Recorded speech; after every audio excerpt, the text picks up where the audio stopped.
Chris, matagal pa ba yan? Kasi 10 oras na ng gabi. Maaga ka pang gigising bukas. Konti na lang, Tanay. Tatapusin ko na lang. Siya, sige, mauna na ako. Hintayin kita. Sige po.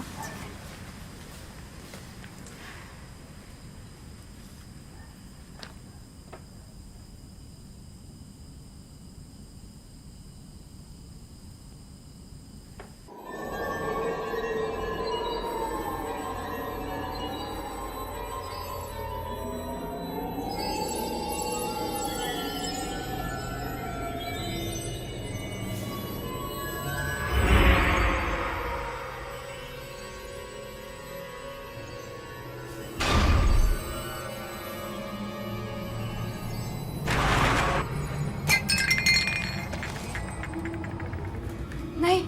Nay! Nay! Nay! Nay, may multo! Nay! Nay, gumising ka. May tao sa labas! Nay!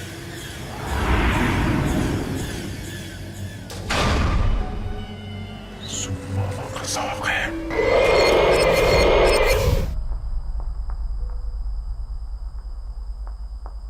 Nay! Nay! Anak, tulog ka na gabing-gabi na. Maaga ka pang gigising. Sige na.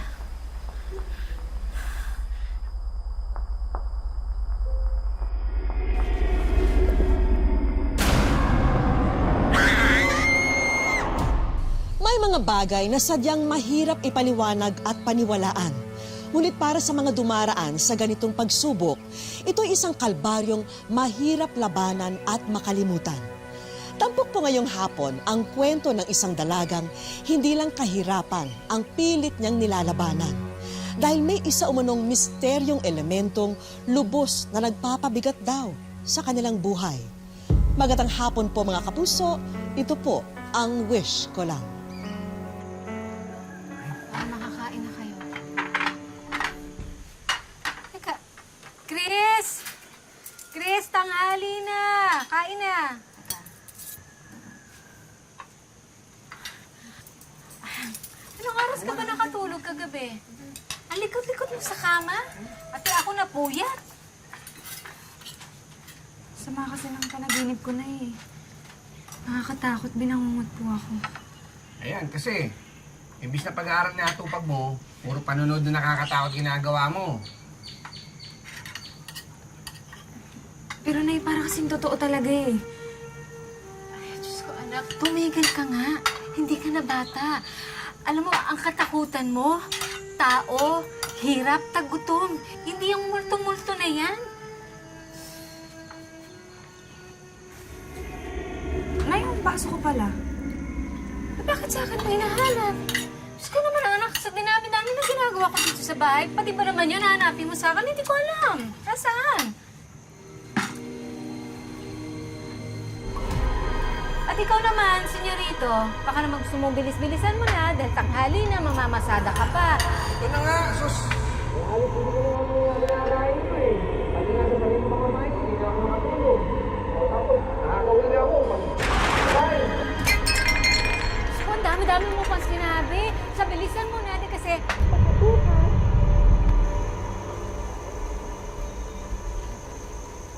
Halika na, uwi na tayo. Di na kita mahatid ah. May laro pa kami. Hahayaan mo talaga ako umuwi mag-isa? Jessie, pahapon na oh. Sige pre. Sige pre. Ihatid mo na ako. Natatakot ako eh. Di pa naman ah. Saka, unting nalakad na lang yan oh. Mahuhuli na ako sa laro eh. Text mo na lang ako pag nakauwi ka na.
Susme, pati ako napagkamalan mo. Hindi ako multo. Akala ko kasi, Kanina pa kita pinagmamasdan. May nakita kong lalaking sumusunod sa'yo. Bakit kasi gumagabi na, naglalakad ka pa? Halika na, samahan na kita pa uwi.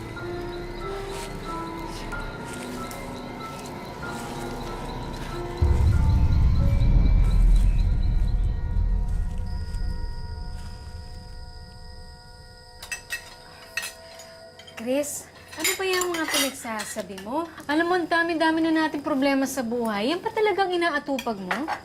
Hindi ka na nga dyan. Natupagin mo yung pag-aaral mo. Dahil baka sa susunod na taon, doon na kayo mapag-aaral. Siya nga pala, sinisingil na tayo ng utang natin.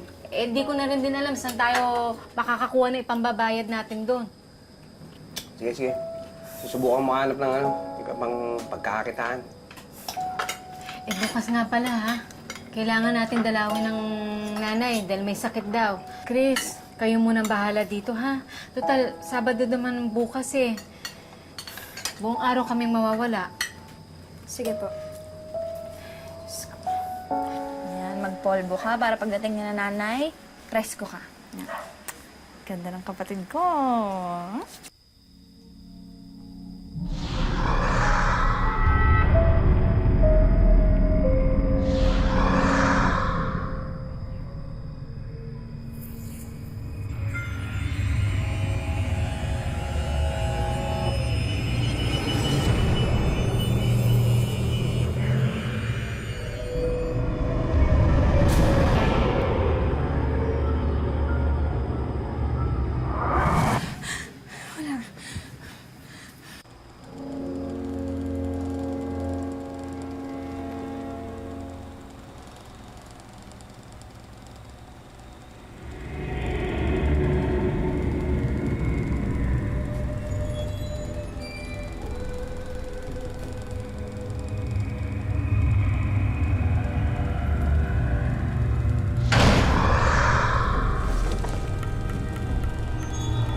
Tapos ka na ba dito? Ano ba nangyayari sa'yo? May problema ka ba? Wala po. Ako, anak, pwede ba tigilan mo na yung kabaliwan mo, ha? Kasi hindi ka na bata.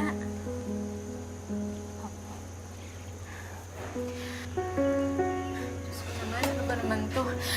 Ang dami-dami ko nang iniintindi dito sa loob ng bahay. Pati ikaw sumasabay. Sige po. Alis na po ako.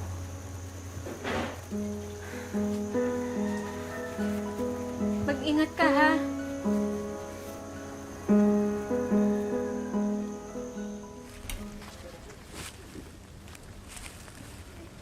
Uy, kausapin mo na ako. May nagawa ba ako? Wala. Babe, kanina pa ako nagtatanong. Ano pa bang gusto mo? Ipaliwanag mo sa akin.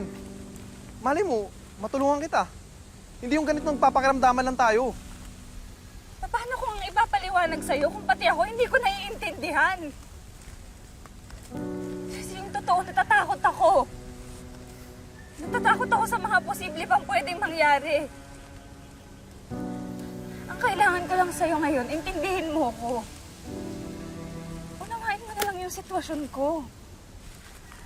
Anong pag-iintindi pa bang gusto mo? Ano, lubayan na kita? Hayaan mag-isa? Siguro kaya ka nagkakaganyan kasi may bago ka naman liligo, no? Siguro kaya ka nagkakaganyan kasi gusto mo na akong palitan. Hindi sa ganun. Ang gusto ko lang... Ang gusto mo lang, mapag-isa. Sige, naiintindihan ko na. Bibigyan na kita ng pagkakataon para mas makilala mo po yung bagong manliligaw mo. Jesse!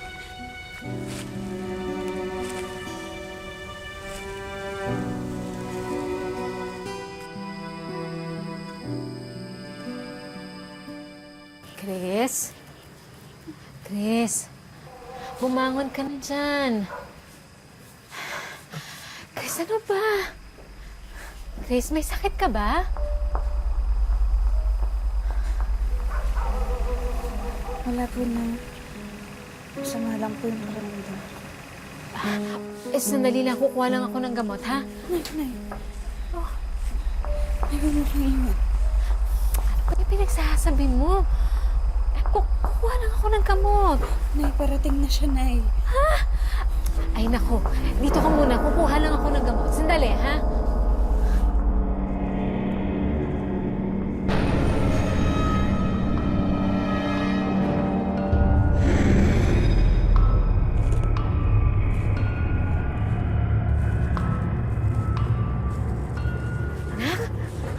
Anak, ano nangyayari sa'yo?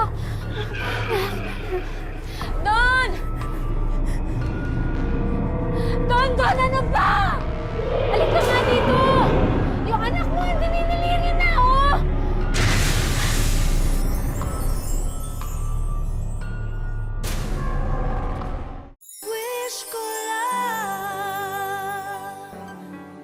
Ang misteryosong lalaking panay na nagpaparamdam daw kay Chris ay tila sumanib na raw sa dalaga.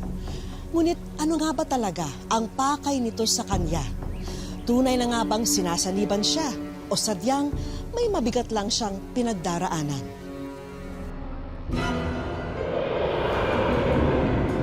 Don, ano ba? Nasaan ka? Don!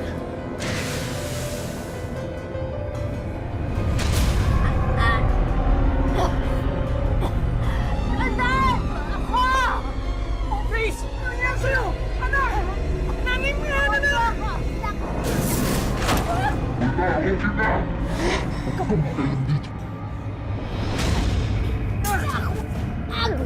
Wag!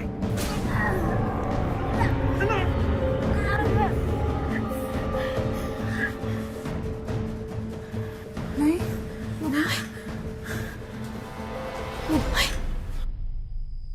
Ano ba itong nangyayari sa atin, Don? Hindi na nga natin matawid yung pang-araw-araw natin. Ito na naman, may dumating na isang kalbaryo.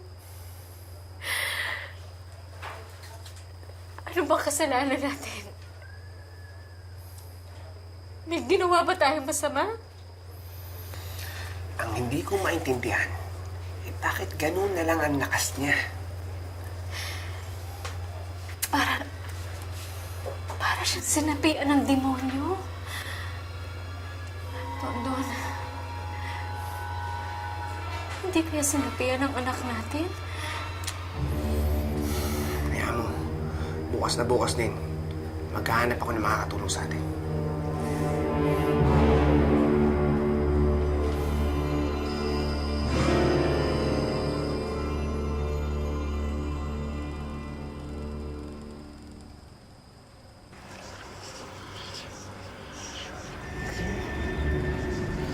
Chris?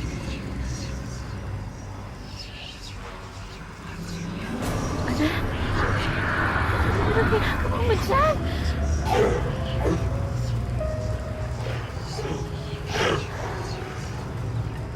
Chris, ano ginagawa mo dyan?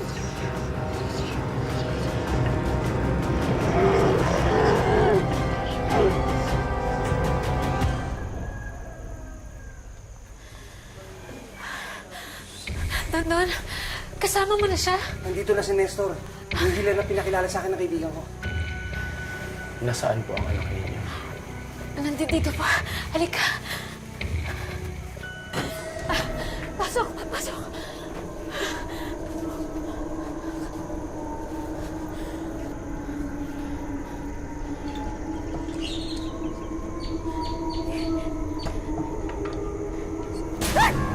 Chris, sinistor ito kaibigan mo. Tutulungan kita. Wala akong kaibigan! Bakit mo naman nasabi yan? Nandito ako para tulungan ka. Kaya huwag ka na matakot. Alisin mo na yung kumot na yan. Huwag ka akong kailangan! Hindi kita ginugulo! Chris! Baka niyo siya! Chris! Kaibigan ako! Andito ako para tulungan ka! Wala akong kaibigan! Hindi kita kaibigan! Hindi ko tutulungan! Hawakan mo! Hawakan mo mabuti! Chris! Hawakan mo mabuti. Chris, hawakan mo mabuti! Tutulungan kita! Kaibigan! Kaibigan mo ako! Higa, higa, higa, higa.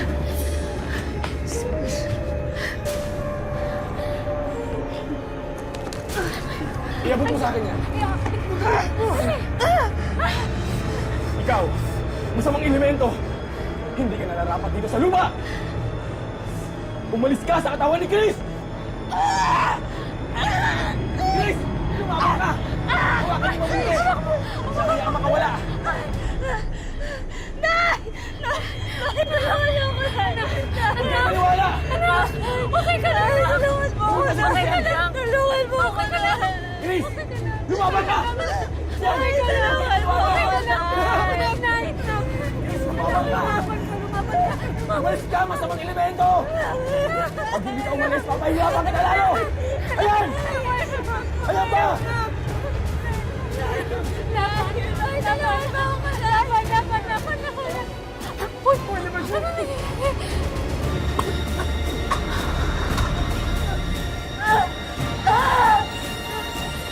Huwag mo mabuti. Huwag niyo siyang bibitawan.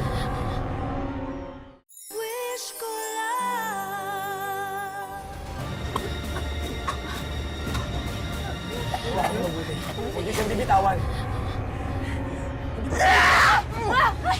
Chris! Lumabang! Chris, lumabang ka! Ihiga niyo siya!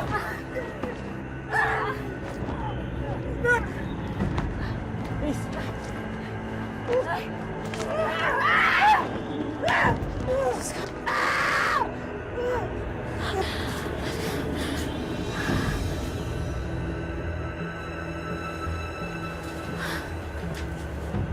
Chris, alisin na natin to! Bobo talaga ako makita.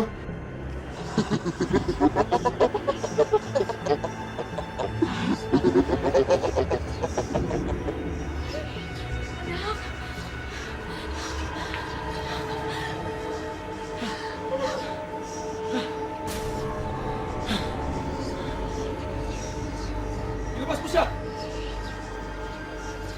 Ano ba ang gusto mo kay Chris? Nasaan si Chris? Ilabas mo siya! Ano ba ang gusto mo kay Chris? Asahan ko siya. Chris? Chris! Asan si Chris? Oh! Tulungan niyo ako! Mga Chris, lumabang ka! Kaya huwag mo lang nagambalain pa si Chris! Kung hindi, mas lalo pa kita mahihirapan! Lumayan mo na si Chris!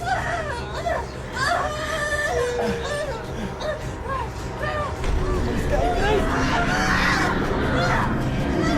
Lumabang ka! Lumayan mo, Chris! Chris,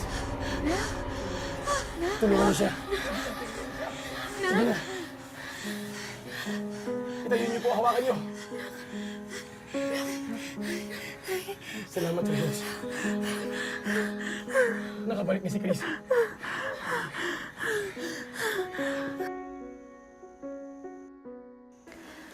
Anak, alam kong nagkukulang kami sa inyo magkakapatid. Hindi kasi natin alam kung anong pwede mangyari bukas. Sa makalawa, ang importante magkaroon lang tayo ng tiwala. Anak, magtiwala ka lang sa amin ng tatay mo. Dahil gagawin namin ang lahat para mapabuti ang kinabukasan mo. Magtiwala lang tayo sa Diyos na hindi niya tayo pamabayaan. Nay, pasensya na po kayo, ah. Hindi ko rin naman po gusto yung mga nangyari.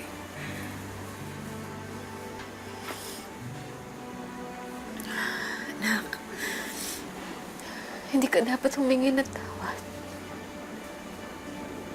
Kami nga ang dapat humingi ng tawad sa iyo. Mahal na mahal ka namin ng tatay mo. Hindi ka namin pamamayaan. Pasalamat na lang tayo sa Diyos dahil tapos na rin ang paghihirap.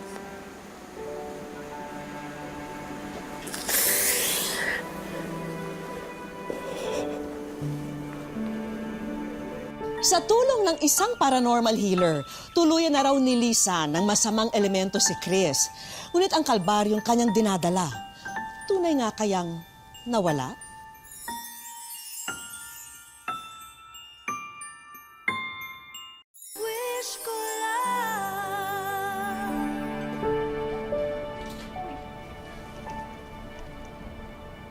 Nag-review ka ba? Hindi nga ikaw ba? Sigurado ka ha, mamaya magtatanong-tanong ka na naman sa akin. Hindi, kaya ko yan. Ako pa. Hihirapan tayo tumakas. Hindi mahirap yan. Basta nag-review ka. Ikaw, nagawa mo na ba yung assignment mo? Oo. Tapos na tayo niyan. Magtiwala ka lang. Uy! Tapos na yung klase ng elementary ah. Bakit nandito ka pa? Chris, okay ka lang? Cute mo naman. Ano bang gusto mo?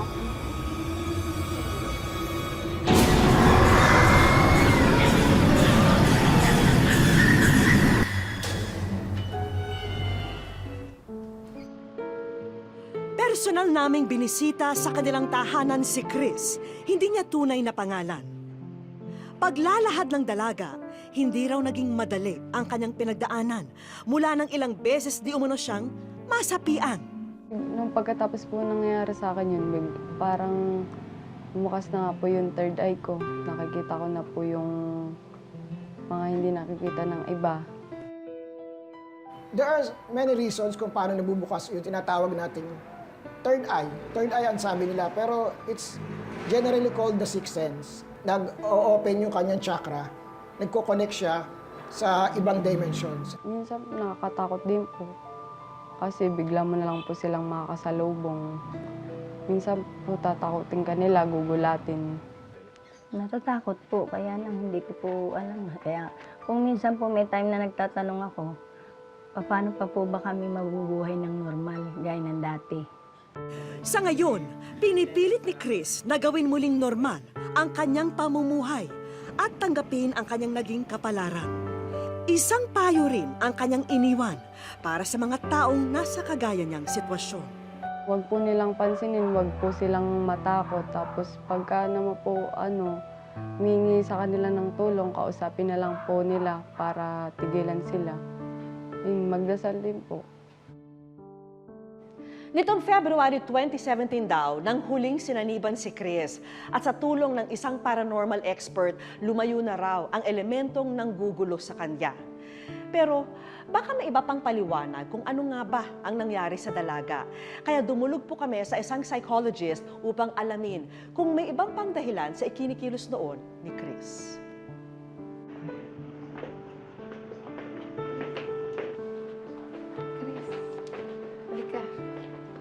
Ipinakilala namin si Chris kay Doc Camille Garcia na isang psychologist. Kamusta na? Okay na on. Sa pag-uusap ni na Doc Camille at Chris, isang mahalagang tanong ang binigay niya sa dalaga. Okay, so ngayon, may nararamdaman ka ba? May nakikita ka ba ngayon? Wala naman. Wala kang nakikita talaga? Wala naman. Oh, ito na yung nangyaring makikita mo. Ibang elemento naman. Ibang elemento yan. Ibang elemento ng wish ko lang. Dahil nandito ka sa wish ko lang. Oo, totoo yan. Ayan ha. Nagkakito ba kayo mga? Oo, welcome. Ako, wala ka bang nasa-sense? Sabi ko nga tayo, wala daw siyang nararamdaman. Ay, nasa-sense ka ba na may magandang mangyayari ngayon? Ha? Nagulat talaga. Sabi, umiyak ka na kaagad. Wala pa nangyayari. Tuwa po ako. Ito po naman nakalain. Ito pala yun. Bakit? Masaya lang po. Hindi ko po akalain na ako interview lang ng simplihan. So Doc, ano to? Talagang meron bang scientific explanation ito? O talagang na-possess who? Si Chris? Okay. One, masyadong bata si Chris para sabihin natin na mga delusions ito or talagang hallucinations. Yung possibility na ito ay isang psychological episode, pwede. Pero para sabihin natin na meron siyang yung malaking pinagdadaanang problema para magtungo sa isang mental illness, hindi pa. Ano nararamdaman mo ngayon? Masaya na kinakabahan. Kaya nga nandito kami para dagdagan ang pinagdaanan mo. Para hindi na mo na ma-entertain yung iba pang hindi dapat ma-entertain. Tama yun. Kaya samahan mo kami. Halika. Kayo papakita sa Sige, pakita ko. Excited na ba? Anan! Para sa'yo to, ha? Dagdag kabuhayan para sa'yo. Yan. Yan. Iuwi mo na lahat yan, ha? Ha? Nanay, dagdag kabuhayan para po sa inyo. Sana magustuhan nyo. Ito po, mobile card po ito. Sana makatulong po sa inyo ito. Hindi pa riyan natatapos. Meron din tayong galing po sa para sa inyo. Excited ka pang gamitin yan? Opo. Ha? Masaya po. Hindi ko na po akalain ganito pa. Thank you po. Hindi na po mahirapan si Donani na magpaaral sa akin. At syempre, may doktor pa tayo, ha? Na nagagabayan tayo. Maaaring talagang sabihin natin kasi may possibility na pag nagkaroon ka ng konting problema sa eskwela, ganyan, kuminsan may bumabalik na ganyan. Don't hesitate, tutulungan ka namin. Kung may mga bagay raw sa ating buhay na hindi natin lubos maintindihan, ang tanging panabla raw rito ay ang tiwala sa ating sarili at mga mahal sa buhay. Mahalaga rin na tibayan ang ating pananampalataya upang tayo'y patuloy na gabayan. Magandang hapon po mga kapuso. Ako po si Vicky Morales at ito ang Wish Ko Lang. Huwag kang susuko, kaya mo itong abutin. Ang first lesson sa pagtuturo, dapat iparamdam mo sa kanila, sa puso nila, na ang hangarin mo talaga ay mapabuti ang buhay nila. Kamaingay. But sandali, saan mo ako dadalhin? Akala ko ba? Saan kamaingay? Narinig mo pala plano namin. Bigay mo sa akin si Ma'am. Akin na! Akin!